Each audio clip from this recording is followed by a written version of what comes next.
É muito bom para a gente você estar aqui presente com a pública e estar com a palavra. Fique à vontade. Então, tá bom.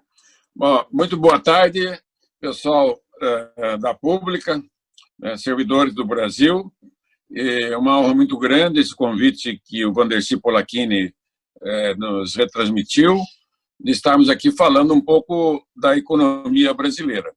Então, essa é a apresentação 267 que eu faço, e em cima da proposta de emenda constitucional 110/2019 do Senado da República, foi apoiada pelo próprio presidente Davi Alcolumbre e mais 65 senadores. E todos os líderes assinaram, né, essa proposta. Ela, no Senado, está sendo relatada pelo senador Roberto Rocha, que é o líder do PSDB, e eu tenho trabalhado junto com ele essa proposta. Até 2018, essa proposta minha tramitou na Câmara com a minha relatoria e foi aprovada em dezembro de 2018 por unanimidade. Todos os partidos votaram, da esquerda, centro, direita, todos votaram e foi uma votação unânime. Então, a PEC 293 daquela época, com o novo Congresso, eu não me elegi, o Rodrigo Maia, no mês de abril, maio, ele sobrestou a minha proposta, que está lá na mesa dele, ele pode colocá-la a qualquer momento, e tirou uma emenda que estava na minha proposta, uma emenda do Mendes Tame, que era uma proposta do CECIF de São Paulo. Eu chamo de uma costela da nossa proposta, né? Como foi tirada uma costela do Adão, né? Então, a partir de abril do ano passado, maio, começou a tramitar na Câmara a PEC 45 do Baleia Rossi, relatada pelo André Moura, o líder do governo. Nesse meio de tempo, eu fui ao Senado, pelas mãos do Álvaro Dias, do Ouro Visto, do Flávio Arne, do Espírito Amin, do Jorginho Melo, de tantos amigos que eu tenho lá no Senado. Afinal de contas, foram 28 anos de deputado, e eles me encaminharam e foi acolhido pelo Senado, essa PEC. Então, ela está tramitando lá, né, no Senado com o número 110. No final do ano, houve um impasse, no começo do ano, desse ano, né, quase um ano e meio depois que eu tenho a PEC aprovada na Câmara, resolveu fazer a comissão mista Câmara e Senado. A proposta do Senado, que é a minha, e a proposta da Câmara, que é a proposta do Baleia, que é o pessoal do CECIF lá de São Paulo. Então, vamos aos dados. A economia já vinha claudicante, e ela, com a pandemia, o governo fez vários programas, auxílio renda, auxílio tributário, trabalhista para as empresas, folha, etc. Mas tudo isto é apenas um cânfora para sair da crise. O estrutural mesmo é a reforma tributária. O governo fala muito em despesa de pessoal. Isso aqui é um presente para vocês, para a Pública do Brasil. A folha de pagamento, que eu tenho aqui um levantamento desde 1995, ela permanece no mesmo percentual do PIB, a folha federal, ativos e inativos, entre 4% e 5% do PIB. Você pode observar aqui que ela está abaixo dos 5% do PIB. Então, é uma falácia que ela tem aumentado a folha, tem sido sempre proporcional à coisa. Acontece que o número de aposentados vem crescendo, né? E mesmo assim, a despesa com o pessoal nunca cresceu. Então, não é o problema de despesa o Brasil, o problema central é não o crescimento da economia. Então, nos últimos 90 anos, de 1930 a 80, o Brasil cresceu como um tigre, como um país, como a China cresce. Muito antes da China ser tigre, a Coreia, o Brasil já vinha crescendo a taxas de 6,3% ao ano. E a carga tributária oscilou entre 15% e 20%. O problema foi em 1981, com a crise econômica do governo Figueiredo e Delfim Neto, o PIB caiu 8,5%. E de lá para cá, tivemos a crise do Collor, que caiu 7,7%, e a crise da Dilma, 8,2%. Essas três crises, mais essa quarta grande crise da pandemia mundial, ela já vinha mal a economia brasileira, que de 1981 até 2018 durante 40 anos, nós crescemos a 2% ao ano. Então, isso fez com que as nossas empresas, matando as empresas, a livre concorrência, matamos milhões de empregos, poder de compra, o crescimento sustentado e a inclusão social. Foram 38, agora quase 40 anos de crescimento baixo. Isso aqui são dados estatísticos para vocês acompanharem depois, e comprovam o que eu estou falando. Esse aqui é dos últimos 10 anos, o Brasil cresceu 10% de 2011 a 2020, enquanto os emergentes cresceram 93%. Nós vamos levar 90 anos para crescer o que eles cresceram. E o nó disso é o sistema tributário. Aí, outra perspectiva dos últimos anos, mostrando que de 14 para cá, a nossa situação piorou. Agora entra 2019 e 20 aqui, nós vamos para o fundo do buraco mesmo, ok? Bom, aí a questão do modelo econômico, o histórico do texto constitucional, que não é o caso aqui agora, né? Que nós vamos em frente. Então, as PEC, que eu já falei, que tem a PEC da Câmara e do Senado. Bom, vocês sabem que eu sou economista, fui secretário da Fazenda do Paraná 2 vezes, 28 anos como deputado federal, especialista na área tributária, estudioso do modelo europeu de sistema tributário, e fui relator da Lei Candir, da lei do ICMS, e do Super Simples, do Simples. Então, eu tive uma atuação, né, muito forte nesses anos todos nas principais legislações econômicas do Brasil. Então, eu estou falando com muito conhecimento de causa. Aqui é o crescimento da carga tributária com os problemas econômicos. É mais um gráfico para consolidar. Bom, o sistema tributário brasileiro e mundial, qualquer que seja ele é assentado em 3 bases tributárias: o consumo, a renda e a previdência e a propriedade. A previdência do empregado é tipo renda. A previdência do empregador e outros pendura que tem na folha, Sistema S, Fundo Rural, Salário de Educação, é tipo consumo. Então, a previdência é subbase da base consumo e da base renda. O Brasil, em 2015, incluindo o Fundo de Garantia, 54% da arrecadação brasileira veio da base de consumo e a renda 20,8%, a previdência 20,3%, propriedade 4,4%. Esse é um dos problemas. A elevada concentração de impostos na base de consumo do Brasil, que o Constituinte de 1965, com a emenda constitucional 18, pegou a base de consumo, que é una no mundo inteiro, todos os países do mundo utilizam um IVA só, nacional, destino. O Brasil, há 50 anos atrás, dividiu essa base, dando o serviço da base de consumo para os municípios e o comércio de bens e mercadorias para os estados, né, com ICMS, município ISS, ICMS, e a União ficou com um pedacinho da base de consumo chamado IPI. Nos anos seguintes, a 1988, o governo federal avançou na base de consumo com PIS, COFINS, CID, e aí avançou, até fazer com que a base de consumo fosse uma das maiores tributações do mundo. Você sabe que quanto mais se tributa as mercadorias, né, os bens de consumo e serviço, mais o imposto cai sobre os pobres, as famílias que ganham menos. Ela vai tudo para dentro do preço, né? A média mundial de tributo na base consumo é 34%. É muito difícil reduzir isso. Como nós temos que... A questão da folha de pagamento, renda, o ideal que o imposto de renda aumente para diminuir desses 54% para 39%, aqui incluindo o fundo de garantia, que é parafiscal, ele não faz parte, né, do processo de arrecadação convencional. E também um pequeno aumento no patrimônio. Então, nós temos que melhorar a progressividade, diminuir a regressividade. Esse é o conceito, esse é o ideal que eu sugiro para o Brasil, esse que nós temos hoje.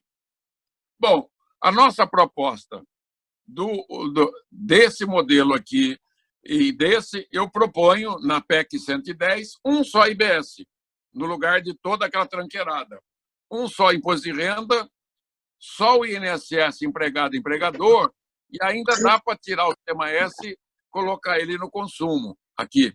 e dá para tirar também um pedaço da cobrança do INSS no consumo. Aliás, o governo já vinha fazendo isso há muitos anos, né, com a contribuição previdenciária, COFINS, etc., que é uma fonte de arrecadação, a CSL. Então, o que eu faço? Um pedaço da Previdência vem para o imposto de renda e um pedaço para o IBS. Quanto mais diminuir aqui a tributação empregador e mantenha do empregado, mais empregabilidade você aumenta. Porque arrecadar, você vai arrecadar, porque qualquer que seja o lugar que você coloque desses três aqui, vai para o preço, né? Entendeu? Então, no imposto de renda, a nossa proposta é extinguir a CSL, no IBS é extinguir o ISS, o ICMS, o IPI, o PIS, o COFINS, a CID, o salário de educação e o IOF. Nós vamos extinguir 10 tributos e deixar bem limpinho o sistema. Dá uma olhada como é que é hoje, né? A poluição. Segundo lugar, que é a segunda armadilha, o excesso de carga tributária. Complexidade, a divisão entre União, Estados e município, que é um erro, né? O excesso de tributo e excesso de carga. Isso tem consequência. A PEC 110 é isso. A PEC 45, ele não limpa a poluição. Esse é um dos efeitos da PEC 45. Então, bem rapidamente, nós reordenamos o sistema tributário, como deve ser feito, né? Nos melhores países do mundo, harmonizando o sistema tributário brasileiro com os melhores países mais desenvolvidos do mundo. Aqui a carga tributária americana do imposto de renda é 49%, a média da OCDE é 34%, o Brasil 21%. Patrimônio americano é 10%, a média mundial é 5,5%, o Brasil 4,4%. O consumo americano é 17%, a média mundial é 32% e o Brasil 49%. Em contrapartida, os Estados Unidos tem 23% de previdência e outras, né? A OCDE 28% e o Brasil 24%. Então, nós temos que melhorar isso aqui na forma com que eu coloquei aqui atrás, né? Nessa proposta aqui. Nós temos que puxar isso aqui. Isso tudo está dentro da nossa PEC, né, 110. As consequências de tributar muito o consumo estão aqui. Quem ganha 2 salários mínimos no Brasil tem carga tributária direta e indireta de 53,9%, segundo o IPEA. Tem um outro instituto aqui, que é a FIP São Paulo, que acusou 48%. Quem ganha acima de 30 salários no Brasil paga só 29%. Ora, se nesse ano de 2008 a carga tributária foi 36%, quem que pagou mais imposto foi os pobres. Então, o pobre brasileiro é o que paga mais imposto proporcional ao seu ganho, né? Dificulta na contratação das pessoas, porque a folha é muito cheia de encargo. Essa carga tributária também na folha diminui o salário líquido do trabalhador. Esse mesmo cidadã, quando vai consumir, ele paga as mais elevadas taxas de juros do mundo, no cartão de crédito e no cheque especial, 400% ao ano. Então, o sistema tributário brasileiro, o modelo econômico brasileiro, mata as empresas e mata o poder de compra de milhões de trabalhadores. Então, ele é extremamente perverso, né? Por isso que tem toda essa violência, raiva, ódio, rancor, e o principal responsável, não é o único, é isso aí. O segundo é o tipo de gasto que se faz no Brasil. Bom, esse sistema gera por ano de renúncias fiscais, que o Brasil é cheio do jeitinho, né? Vai no município, tem incentivo, vai no estado, tem incentivo, força o governo federal, tem incentivo. Somando os incentivos fiscais, que a gente chama de renúncia fiscal da União, Estado e Município, custa 500 bilhões por ano, 7% do PIB. A sonegação calculada pela Procuradoria da Fazenda Nacional fala que 1/4 do PIB brasileiro é informalidade, 25%. Um terço de 1/4 é a sonegação. Então, se nós tivéssemos 1,5 trilhão a mais de PIB, nós teríamos 500 bilhões a mais de arrecadação. Isso é perdido. Esse sistema, como ele é declaratório, você declara que vai pagar o ISS, o ICMS, o IPI, o PIS, COFINS. Chega no dia de vencimento, você não paga, acumulou dívida ativa de 3 trilhões. Isso é estoque, isso aqui é fluxo anual. Isso aqui é estoque. E aqueles que não se conformam com a segurança jurídica, o fisco autua etc. Isso tem 3 trilhões de contencioso só no governo federal, só da Receita Federal. Tem mais 2 trilhões de estados e municípios. 60 e poucos por cento do PIB brasileiro está sob júdice a questão tributária. Isso gera corrupção ativa e passiva e uma burocracia que, segundo o Banco Mundial, custa 65 bilhões por ano. Então, um colega do Rio Grande do Sul, Becker, cunhou como manicômio tributário e eu cunhei como Frankenstein funcional. O sistema é anárquico, caótico, quem pode mais chora menos. É isso mesmo, as empresas que podem mais, aquelas pessoas físicas, eu vou no dentista, não tiro o recibo, eu mando fazer um armário né, e não tiro nota, etc. Então, virou o país do jeitinho. Então, a nossa PEC 110, ela tem uma estrutura de reengenharia tributária, tecnológica, fraterna e solidária. Ela tem uma simplificação radical, a tecnologia 5.0 na cobrança do imposto, e tem a parte social dela, que é a parte que eu chamo de fraterna e solidária.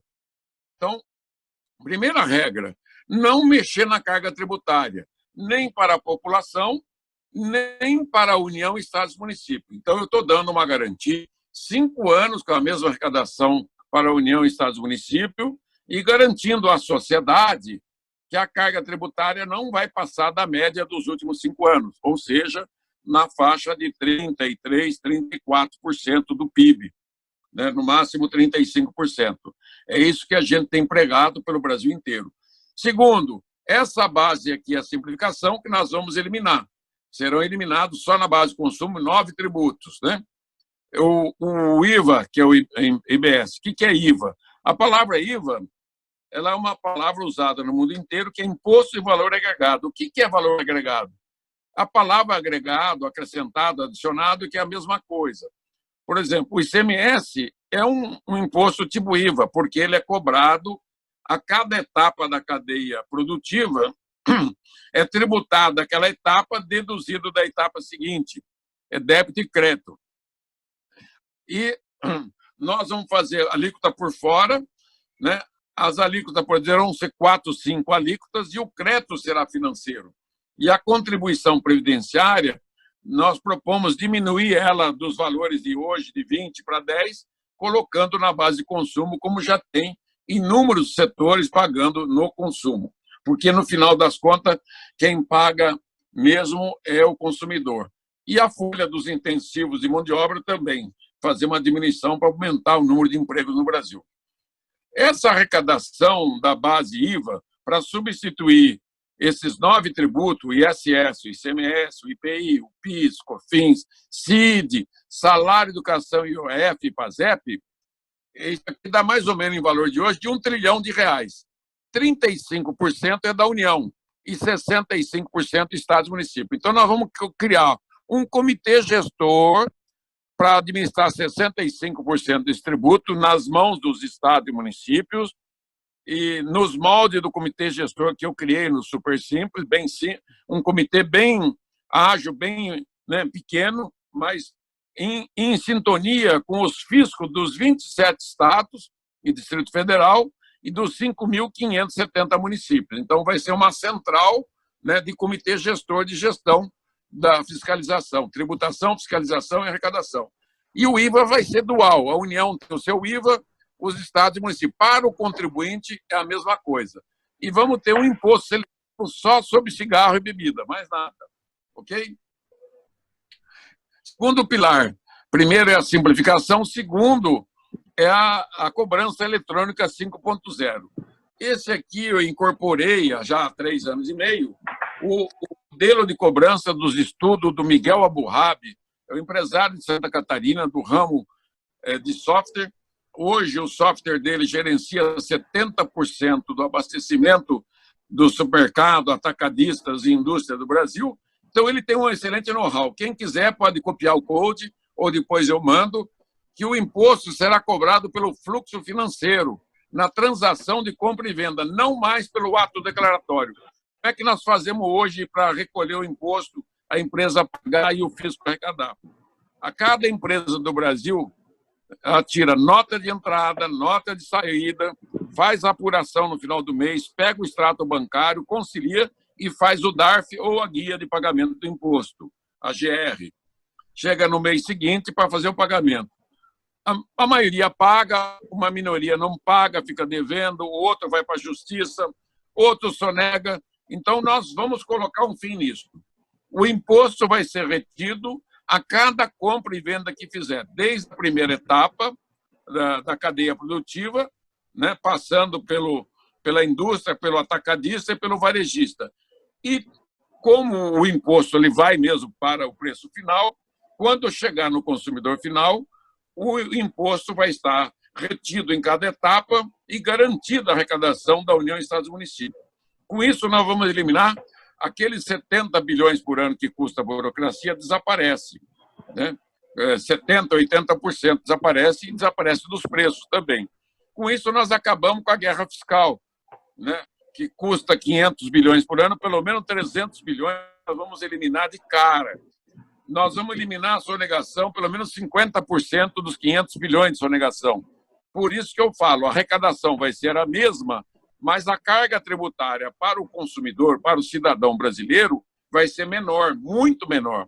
Nós podemos deduzir da carga tributária das costas dele pelo menos 500 bilhões por ano de impostos que não são cobrados hoje e são perdidos, né, pela guerra fiscal, pela elisão, pela sonegação, etc. Então, é a tecnologia que permite isso hoje. Então, nós não vamos cobrar mais pelo fato gerador, circulação de mercadoria. Ele vai ser apurado por um software do governo, como já é feito hoje o cálculo da alíquota para o super simples, né? O pagamento do tributo só quando entra o dinheiro no caixa, e nós vamos com milhares de auditores para limpar toda essa trolha que tem aí de contencioso, esses 5 trilhões de contencioso, mais 3 de dívida ativa. Para botar fim nisso, vai levar de 10, 15 anos para fazer essa limpeza e fiscalizar todas as empresas que façam transação em dinheiro ou sonegação, até inclusive a sonegação da qualidade do produto, que é o descaminho. Fim da burocracia tributária, fim da sonegação, da elisão e da inadimplência. Nunca mais a empresa vai pegar o imposto, porque durante o mês, cada vez que ele vai vendendo, ele vai segurando o imposto até o final do mês, para ele pagar no dia 10, 12 do mês seguinte. Esse dinheiro nunca mais vai ficar dentro da empresa, ele fica no caixa do governo, entra num dia na conta bancária e no outro dia já está no município, no estado da União. Vai ser uma revolução. Esse modelo tinha uma previsão de 5 anos para implantar, nosso modelo. Com a crise econômica, eu tenho defendido, junto à Receita Federal, aos auditores do Brasil, que eu tenho um grande entendimento com eles, né? Eles estão apoiando a gente, para fazer já no ano 1 tudo, né? Alíquota padronizada nacional, alíquota flex, não tá os bens do ativo fixo, como nenhum país do mundo faz mais, exportou isenção total. Vamos preservar a Zona Franca de Manaus, porque é uma garantia constitucional de 50 anos para não criar problema. A micro e pequena empresa continua com tratamento diferenciado, a cobrança será no destino, a alíquota será por fora. Então, nós vamos fazer tudo isso. Para estados e municípios, nós vamos garantir 5 anos de arrecadação nos mesmos valores que eles vêm arrecadando nos últimos 3 anos e mais 10 anos, no total 15, para fazer a transição da origem e destino. Vai ser muito suave, todos vão ganhar, não haverá perda, só haverá ganho. Reforma já ou manter o caos, esse é o nosso lema. Essa é uma diferença do OTAPEC, que não precisa falar aqui agora. Terceiro pilar, fraterno solidário. Nós queremos diminuir essa carga tributária de 53,9% das famílias mais pobres para 18%, reduzir 2/3 da carga tributária. De que maneira? Né? Primeiro que, ao harmonizar com a tributação média mundial, nós vamos ter muitos ganhos. Primeiro, vamos entrar na OCDE, vamos ter a mesma regra de comercialização e tributação do mundo inteiro, e a média que os consultores da Câmara e do Senado fizeram pesquisa, todos os modelos do mundo, eu e eles fizemos, analisamos, pegamos as diretrizes tributárias da OCDE, analisamos 35 anos de estudos e propostas que tem na Câmara, no Senado, e na sociedade, e na academia. Nós percebemos que a tributação de comida e remédio comida, no mundo inteiro, a média de imposto do IVA é 7%. No Brasil, é 34%. Já pensou? Que loucura? Então, nós vamos reduzir para 7%. Uma família de R$2.000 que gaste R$1.200 em comida e remédio, hoje, no Brasil, ela tem R$400 de impostos. Nós vamos diminuir esse imposto dele para R$150. Nós vamos dar R$250 de ganho para cada R$2.000 do Brasil. Isso vai ser uma injeção na veia no poder aquisitivo da economia brasileira. Também vamos reduzir o imposto do transporte público, nós vamos reduzir o imposto do água, esgoto, saúde e educação, que é um dever do Estado, porque se você cobra muito imposto, você não tem um pouco de volta. E vamos criar a nota eletrônica Brasil, nota fiscal, exemplo da nota Brasília, nota legal, nota paulista, nota Paraná. É uma sugestão do auditor do Rio Grande do Sul, Giovanni, que sugeriu fazer esse programa nacional. E não permitir aumentar a carga tributária geral nem no consumo. Qualquer aumento de imposto que o governo vem querer fazer tem que ser no imposto de renda, nunca mais na base de consumo, como ele fez nos últimos 35 anos. A Câmara dos Governadores, tudo que os governadores pediram está atendido, 100%. Os prefeitos também.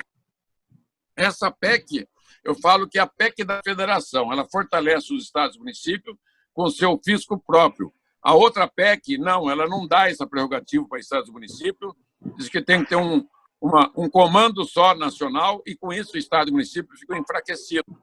Na nossa, não, é um diferencial grande. O ganho que nós vamos dar para os municípios equivale a 40% do atual fundo de participação dos municípios, equivalente a 35 bilhões por ano. É muito dinheiro aqui em Nova York e em Tóquio. Nós vamos acabar com a cobrança do PASEP, que custa 10 bilhões por ano, isso é líquido para o Estado e município. Vamos dobrar o fundo de exportação, que é bom para os estados exportadores, como Minas, Mato Grosso do Sul, Mato Grosso, Goiás, Pará, até o Rio Grande do Sul e o Paraná são mais exportadores do que importadores.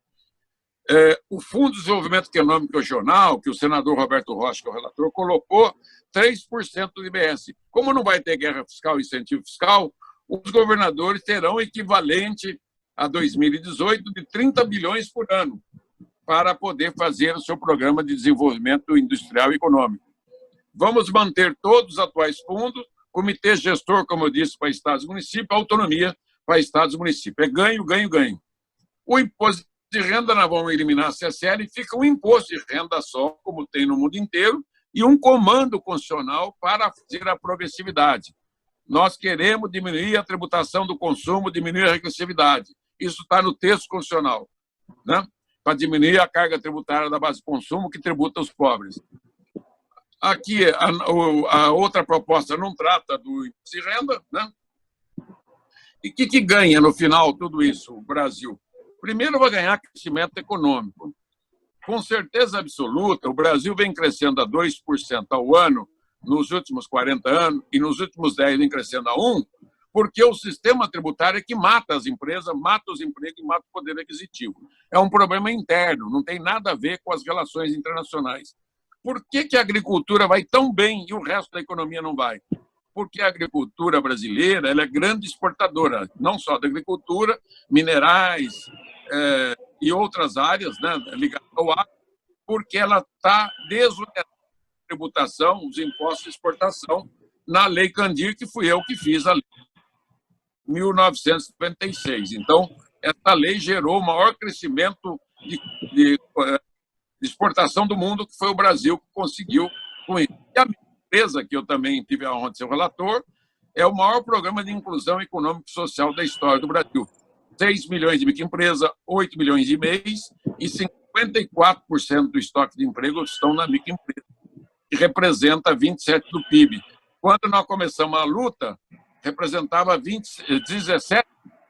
Então, a nossa luta municipalista, eu, o Meles, né, o Jorginho Melo e tantos outros que passaram, o Pimentel lá do Ceará, que foi senador, nós fizemos a luta, a boa luta da micro e pequena empresa. Então, com a renúncia fiscal reduzindo 60%, nós haremos um ganho de 300 bilhões. Com a diminuição da sonegação fiscal que é em 50% dos 460, teremos um ganho de 230 bilhões por ano. A dívida ativa vai acabar, não tem mais como fazer dívida ativa. Esses 3 trilhões vão reduzir até zerar, nunca mais terá dívida ativa, nunca mais terá refis, nunca mais teremos refis. O contencioso administrativo judicial vai reduzir 80%, só que o governo federal, o IBS, não vai perder no tostão. Ele pode ir à justiça, só que o imposto vai ser pago, porque não é mais a empresa que paga o imposto, é o comprador que paga o imposto. A diminuição radical do custo declaratório da burocracia vai dar um ganho de aproximadamente 45 a 50 bilhões que vai desaparecer dos preços. Isso aqui, gente, desaparece dos preços relativos da economia. Isso dá um ganho de 7% do PIB ao ano para o consumidor, para a economia fica mais leve, todo mundo ganha. E a reforma tributária ela representa mais da metade da solução do problema econômico brasileiro. Outros ganhos econômicos: livre concorrência, com tratamento isonômico entre as empresas e com transparência. Hoje não tem isso. Uma empresa tem incentivo fiscal, outra não tem, do mesmo ramo, né? Um sonega, outro não sonega. Um paga, outro não paga. Então, é o banzé no oeste, né? É uma esculhambação total. A redução dos impostos de encargos sobre a folha vai aumentar o número de empregos e vai melhorar o salário dos trabalhadores.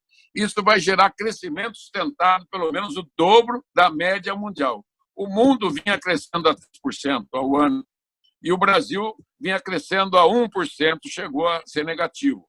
Mesmo esse ano, que vai ser 5% negativo, se aprovar a reforma tributária até o final do ano, vai para as condições deste ano e o ano que vem já começa a crescer a economia. Nós vamos retomar a geração de emprego, né, como ocorreu no Super Simples. Em 12 anos de funcionamento do Super Simples, ele gerou 1 milhão de empregos novos por ano. Na reforma tributária da PEC 110, nós vamos gerar 3 milhões por ano. Em 3, 4 anos, nós vamos zerar aí o desemprego estrutural. E o ambiente de negócio vai melhorar. Então, é isso, gente. Garantir dinheiro para funcionamento do setor público, garantir que o setor público brasileiro cresça, prospere, é preciso garantir que a economia brasileira, senão não haverá futuro para esse país. Por isso que no meio dessa pandemia, que gerou essa crise, né, enorme, primeiro a doença, um inimigo invisível, já falava há muitos anos o Bill Gates, que era a Terceira Guerra Mundial seria contra o invisível, seria um vírus, né? E está aí. Eu acho que ele tem um aspecto positivo. Ele melhorou a humanidade, a espiritualidade. Nós estamos muito mais espirituais, muito mais cristãos do que em qualquer outra época. Nós estamos muito mais fraternos e solidários, né? O voluntariado cresceu muito, né? E só precisamos pacificar o problema político brasileiro, que ele é crucial. Há uma divergência política muito grande. Hoje de manhã tivemos uma boa reunião de governadores, o presidente da Câmara, Sernos Contista, e os governadores, e o presidente da República. Houve civilidade ali, é hora de civilidade. Não adianta radicalizar a direita e a esquerda, porque a maioria fica no meio, espremido como marisco entre a maré e o cheiro. Então, o que nós precisamos agora é de juízo no chão, amplo entendimento da Câmara, o Rodrigo Maia, o Davi Alcolumbre, o Paulo Guedes, né, os deputados, senadores, os trabalhadores, os empresários, os profissionais liberais e a academia e os partidos políticos. É isso, para poder sair. Então, nós vamos garantir o social, é voltar a gerar emprego com crescimento econômico. Emprego vem da produção, que gera riqueza, tributo, ainda mais social. Eu costumo dizer, encerrar, foco, força e fé em Deus. Forma já, ou vamos mandar o caos na economia. É isso que nós temos, minha gente. Aqui vocês têm os anexos que vocês podem trabalhar, tem a memória de cálculo do que eu falei, comparativo das diferenças da PEC 45 da Câmara com a nossa PEC do Senado, nota explicativa resumida e qual a didática da PEC 110. Então, tem mais 400 planilhas para quem quiser estudar e qualquer pergunta e resposta, eu estou à disposição de vocês, né? Foco, força e fé em Deus. Que Deus abençoe abundantemente o Brasil e ajude a gente a sair da pandemia da doença e tirar o Brasil desse buraco da crise econômica, da crise política. Há de abençoar o Brasil. Muito obrigado por enquanto. Rauli, nós é que agradecemos muito, muito didática, muito boa a sua apresentação, e já temos aqui inscrito o Hugo para fazer a primeira pergunta. Hugo? Boa tarde a todos, a todas, e boa tarde, Rauli, tudo bem? Tudo, beleza. Eu vou te fazer uma pergunta, porque está muito recente e em moda, e vou trazer assim, a preocupação do Estado, de uma gama muito grande de servidores públicos, que ficaram muito preocupados com a decisão daqueles 65 bilhões que serão pedidos entre os estados da Candir.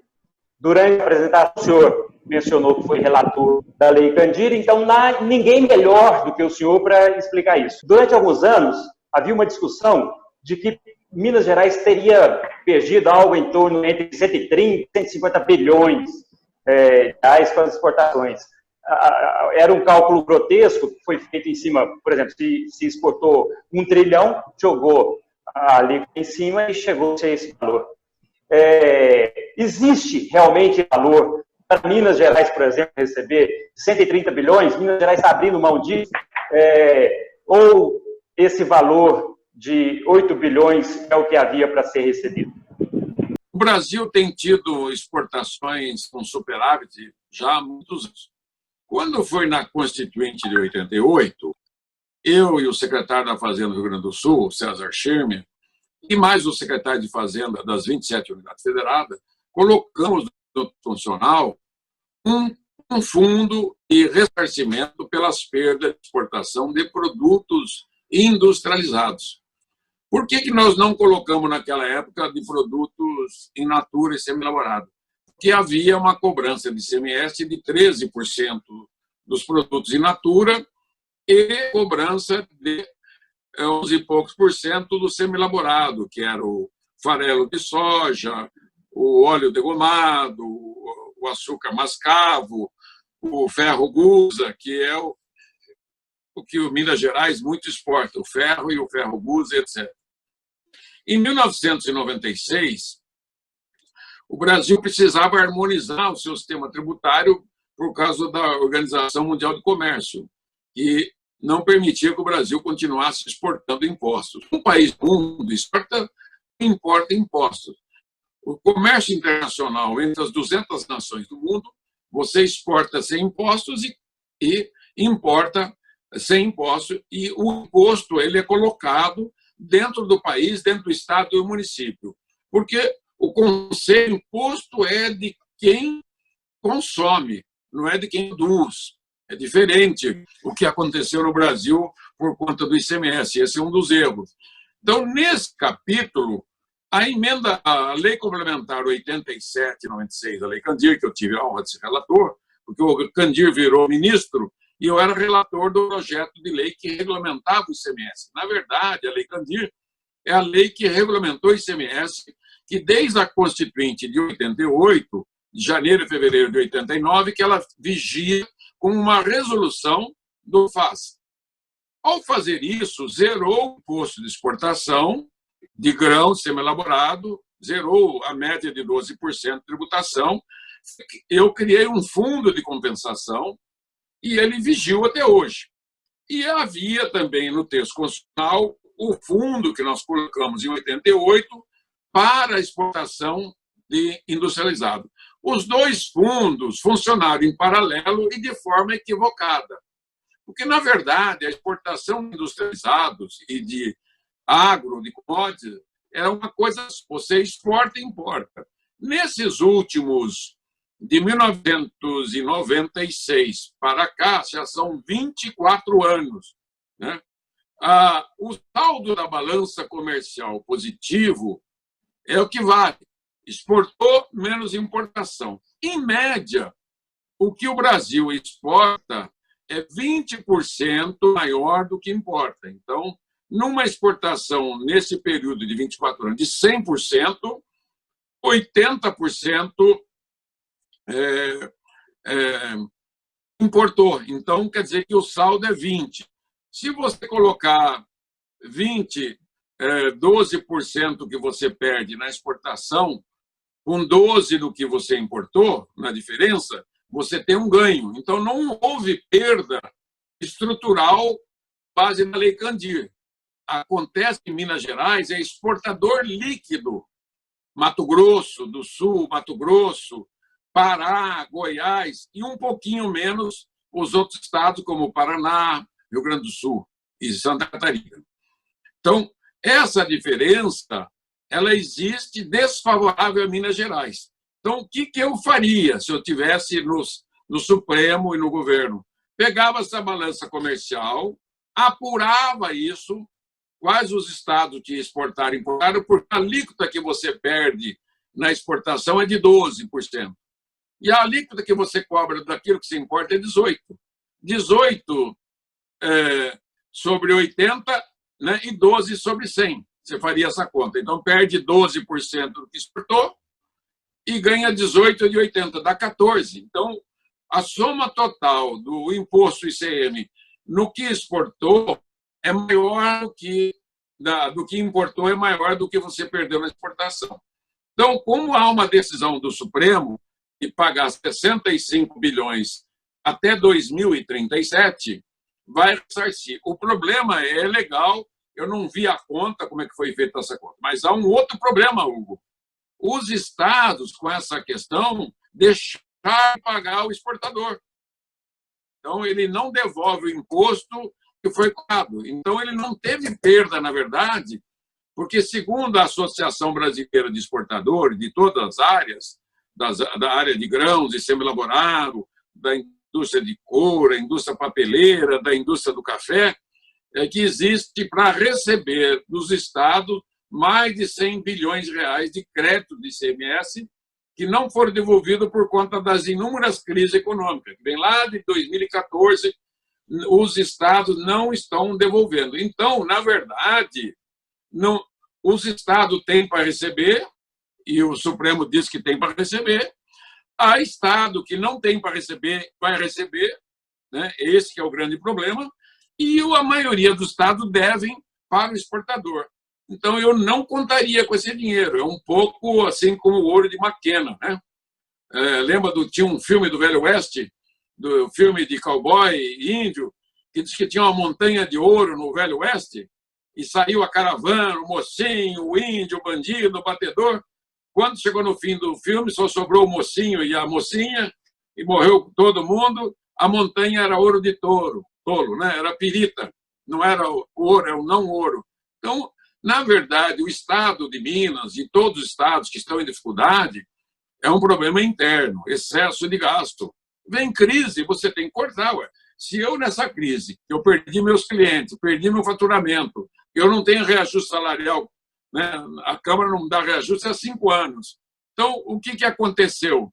É que faltaram medidas econômicas de ajuste, porque a economia oscila. Né? Você viu quantas crises? A crise do Figueiredo, a crise do Collor, a crise da Dilma, a crise da pandemia. Então, e a economia ela sobe e desce, né? Ela é o voo de galinha. E agora, nos últimos anos, crescimento rabo de cavalo. A economia só vai para baixo o emprego e o salário. Né? Então, eu acho que o Hugo deu uma explicação meio genérica, bem rápida, para não tomar o tempo de vocês. Obrigado. Carlos. Boa tarde, Raul. Boa tarde. Saiba que você tem em mim, eu acho que em todo o fisco nacional, né, muito respeito pelo trabalho que você desenvolve relativamente às questões da tributação, né, e tem sido muito importante. E dentro dessa linha, eu até reforço o seu esforço com relação à implantação da reforma tributária solidária, que capitaneada pela FENAFISCO, né? E que, inclusive, você fez um lançamento oficial lá no plenário Ulisses Guimarães, né? onde eu estava presente. E, dentro dessa linha, eu gostaria de perguntar o seguinte: Essa reestruturação que está sendo proposta, ela vai mudar de forma substancial a forma do fisco brasileiro trabalhar, né? Muitas ferramentas terão que ser modernizadas e modificadas para que o fisco faça o acompanhamento da arrecadação.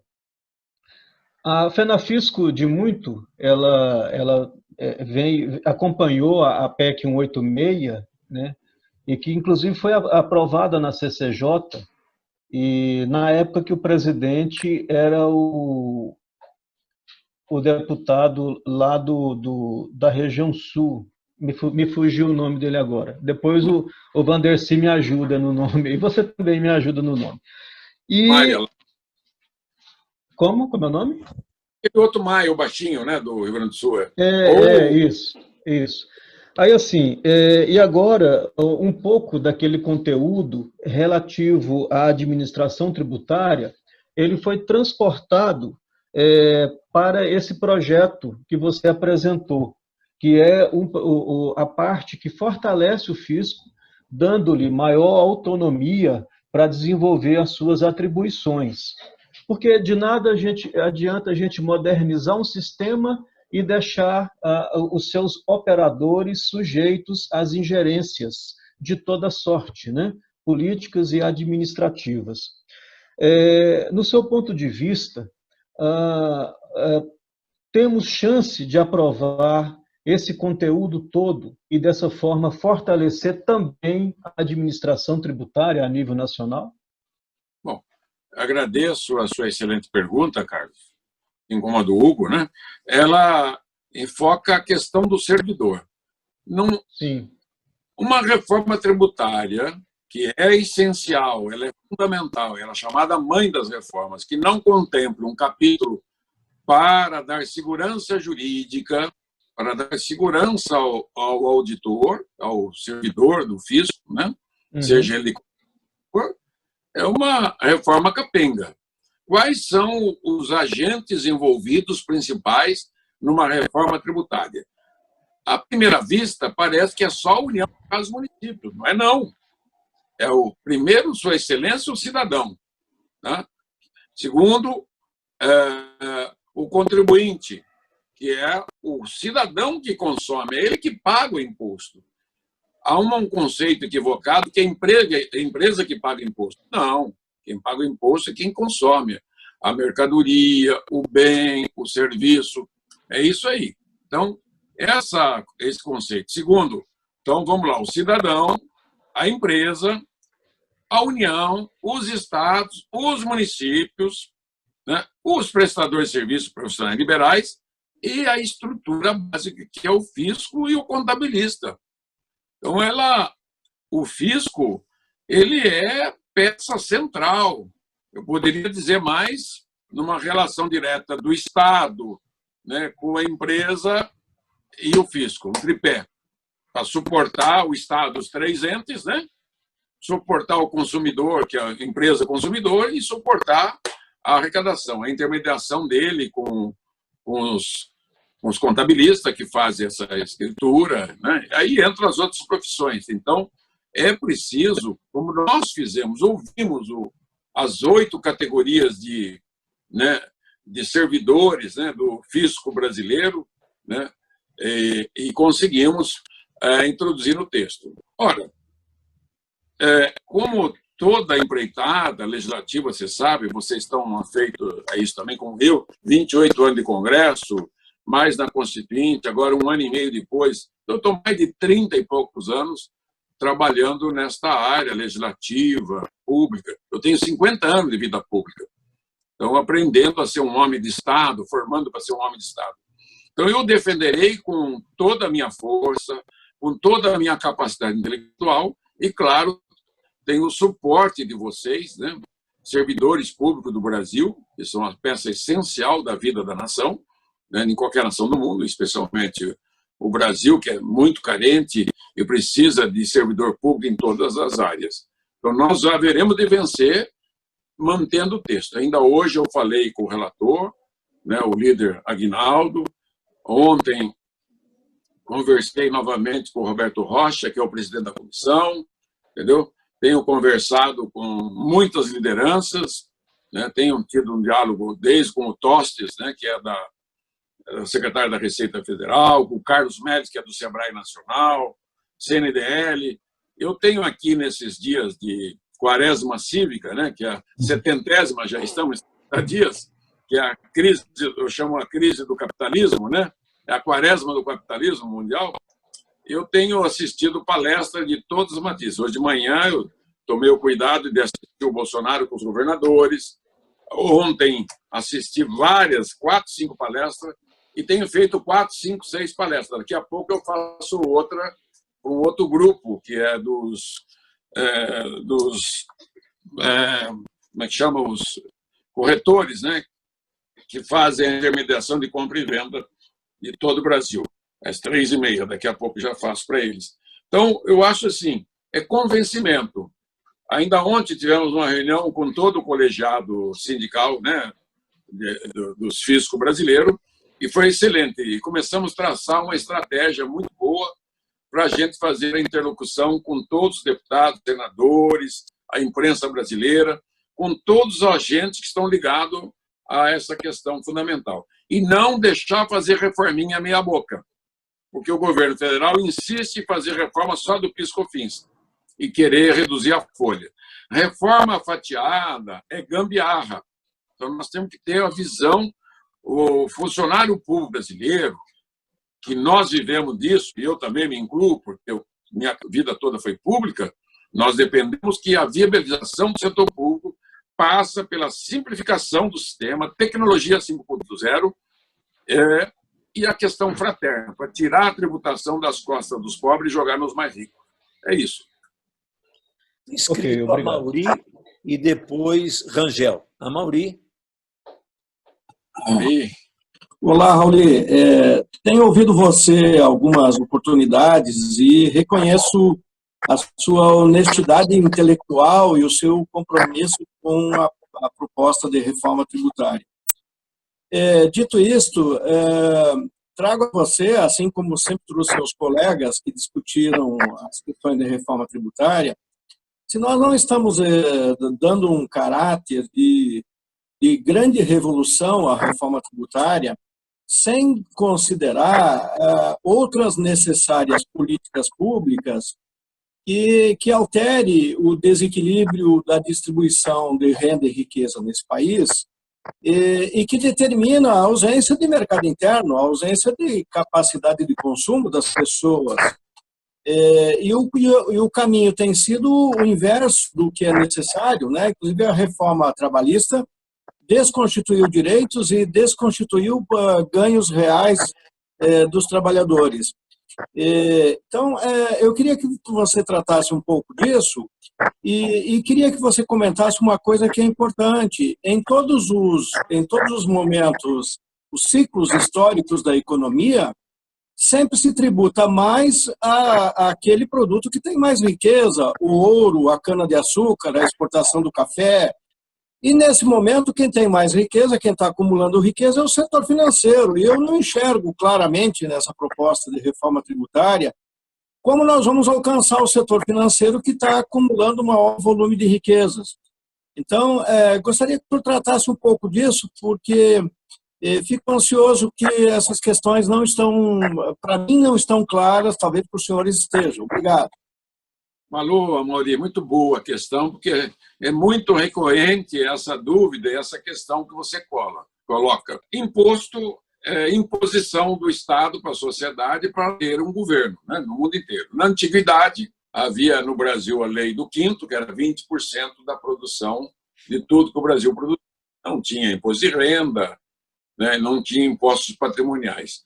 Com o desenvolvimento da civilização, havia a época da Idade Média para trás que era metade, né? Tudo que produzia, metade era do Estado, às vezes era regime, era religioso, era metade da igreja, etc. Com a sociedade moderna, surgiu o imposto patrimonial, sobre o patrimônio, sobre a renda e provento de qualquer natureza e sobre o consumo.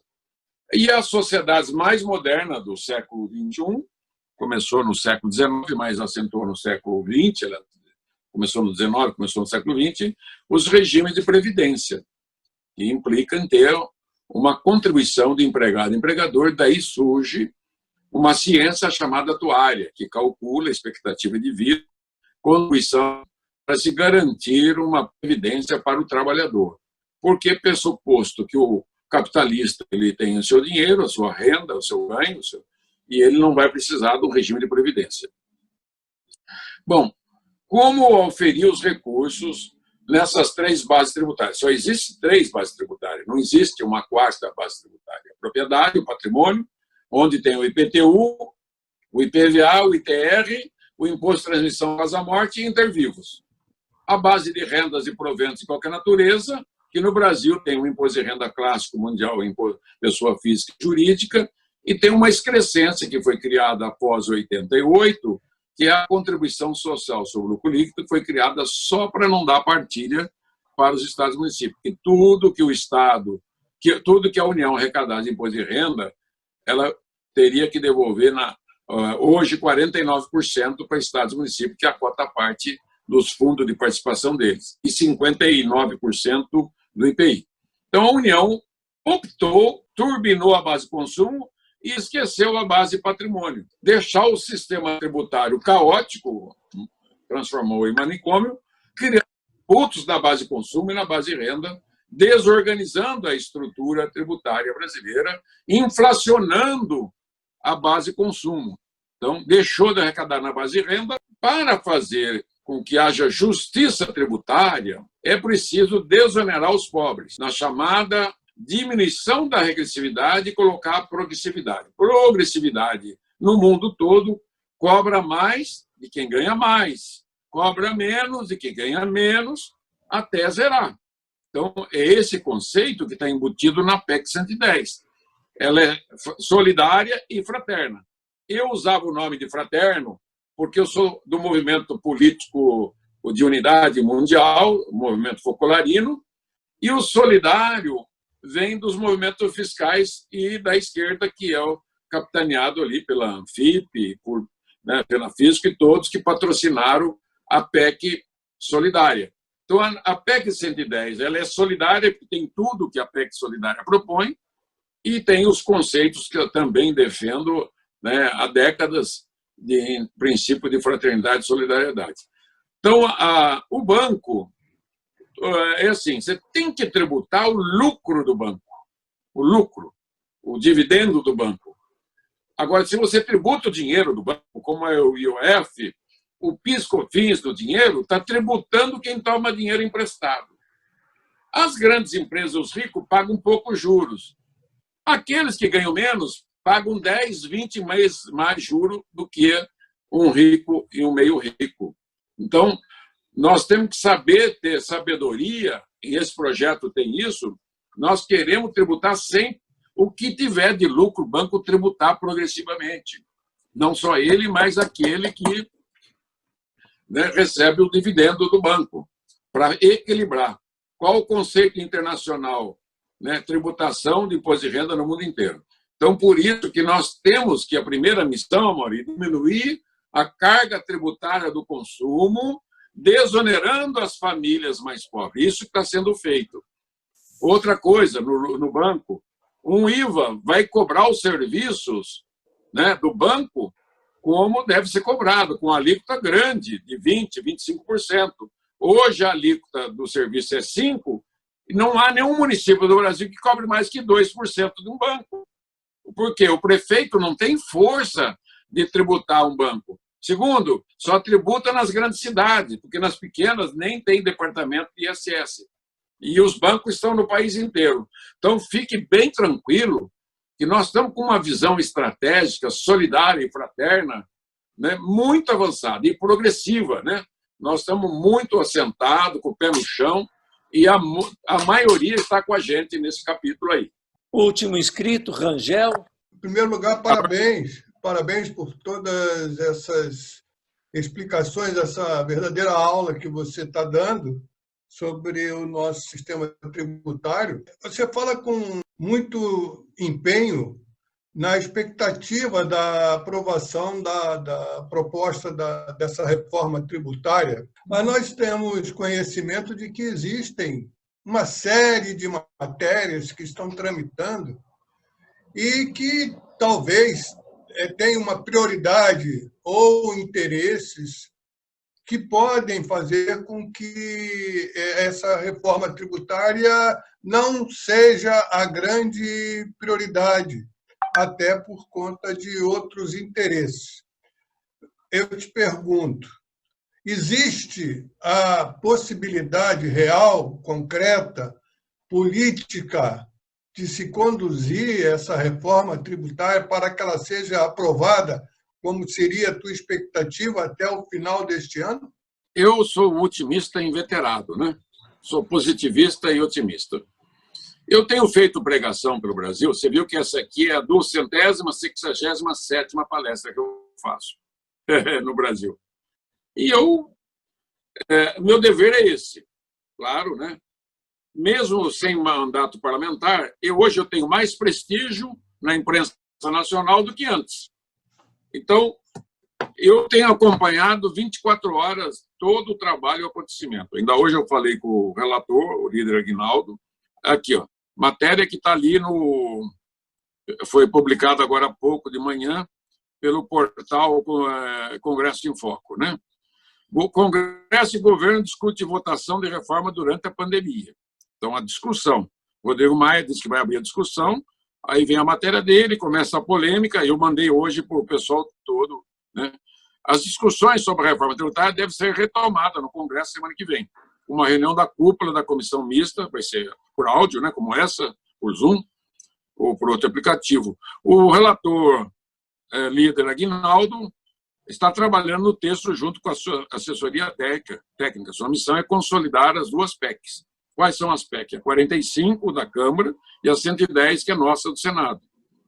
O nosso aspecto solidário e fraterno está na 110. A questão do fisco brasileiro está na 110. Então, um dos articuladores da reunião, o Hildo Rocha, que acredita é possível retomar a discussão, mas votar só após a pandemia. Esse é o Congresso em Foco. Autor do texto, a mesma coisa, o Baleia Rossi, né? Os outros líderes, o Pedro Paulo, o Carlão, também têm a mesma, o Efraim, tem a mesma posição. Olha, Rangel, se não votar, não sai do buraco. O buraco é muito grande e muito profundo. Uma recessão de 5%, nós só tivemos uma tão grande com o Figueiredo, 1981, foi de 4,5%. Nós vimos num ciclo de crescimento de 6% ao ano. O ano de 1980 cresceu 10%, 81 caiu para 4,5%. 81 e 2 e 3, o PIB foi negativo 8,5%. Você viu as crises do Collor, a crise da Dilma e a crise agora. Por que ela é essencial? Porque ela mexe na formação de preço relativo da economia. Tem gordura trans demais no preço. Uma arrecadação da base de consumo de R$1 trilhão tem 1,5 trilhão de carga tributária, 500 milhões que não são arrecadados, que são perdidos em renúncia fiscal, em sonegação.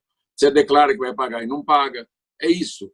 A reforma tributária vai resolver o problema do consumo do mercado interno. Viabiliza o salário, viabiliza a empresa, porque ela é conjugada. Quando eu e o Carlos Mérez, o Zé Pimentel, o Vinhati, e todos que eram da micro e pequena empresa, fizemos o Super Simples em 2006, a Lei 123, que hoje beneficia 6 milhões de microempresas e 8 milhões de MEIs, nós tínhamos a certeza absoluta que aquela simplificação, nós pegamos 8 impostos, eu peguei porque era o relator, e juntei uma só alíquota, que aquilo era energia pura. E como de fato foi. A microempresa sobreviveu. Mesmo nessa crise, ela está sobrevivendo. Está morrendo, mas morre menos do que antes. Então, o ano passado, eu estava em São Paulo, no mesmo dia eu fiz 2 palestras. Fiz naquela grande corretora chamada XP e a Associação Brasileira de Máquina e Equipamento. Aí veio a pergunta, como é que vai ser a economia do ano que vem? Que o governo tinha acabado de dizer, o Banco Central, que seria 3,5%. Eu falei, olha, eu assino aqui, eu, Luiz Carlos Jorge Raul, que se não fizer a reforma tributária em 2019, o PIB não cresce mais do que 1%. Então, eu vou dizer aqui, se não fizer reforma tributária esse ano, o PIB do ano que vem não passa de 0,5%. Entendeu? Ela é crucial, ela é o motor, tem que ser um motor simples, funcional, para funcionar, levar essa locomotiva do Brasil para frente. É possível crescer o ano que vem 5%, 6% se a tributária for feita. Ela desimpacta, ela tira essa gordura, ela facilita as relações. Imagine um modelo que não tem que ter um papel mais, é tudo no banco. Tudo, quem controla é o banco, a entrada e saída. E há uma lei, lá da Dilma 2015, que eu ajudei a aprovar, que todos os valores, depósito 2000, depósito e saque 2000 para cima, é declarado, todo dia vai para o imposto de renda, vai para a Receita Federal. Ninguém sabe disso. Quando vier esse modelo, para evitar operações em dinheiro, acaba com a nota de R$100, e se precisa, acaba com a nota de 50 também. Então, o Rodrigo Maia já pegou o espírito disso, ele tem dito, e o Davi Alcolumbre também. Ele tem sido parceiraço nisso. Ele pode ter, gosta ou não gosta dele, mas ele é diferente da reforma da Previdência, Angel. A Previdência é despesa pública, é diferente. A nossa não, ela vai gerar riqueza para que todos tenham dinheiro e o governo tenha mais dinheiro. Eu acredito que nós vamos recuperar o setor público, os empregos, a economia, as empresas, nessa sinergia do sistema tributário. Otimismo, né? Foco, força e fé em Deus. Ali, muito bom a sua colocação. Percebe-se a sua paixão pela reforma tributária e você fala dela com uma clareza, com um didatismo fantástico. O conjunto dos servidores sempre discutiu que, além de antes de todas essas reformas que aconteceram, a reforma tributária é que era número 1. Infelizmente, ela continuou parada enquanto outras reformas vieram. Depois dessa sua colocação aqui, a proposta que eu vou fazer para a pública é entrar um pouco de cabeça nessa reforma tributária, na importância da reforma tributária, mais do que a gente já tem feito, provavelmente convidando o relator da reforma lá no Senado, da 110, e aceitando ele o convite, com certeza faremos um convite para você estar junto nessa próxima conversa nossa. Eu estou junto com você. A pública está à sua disposição.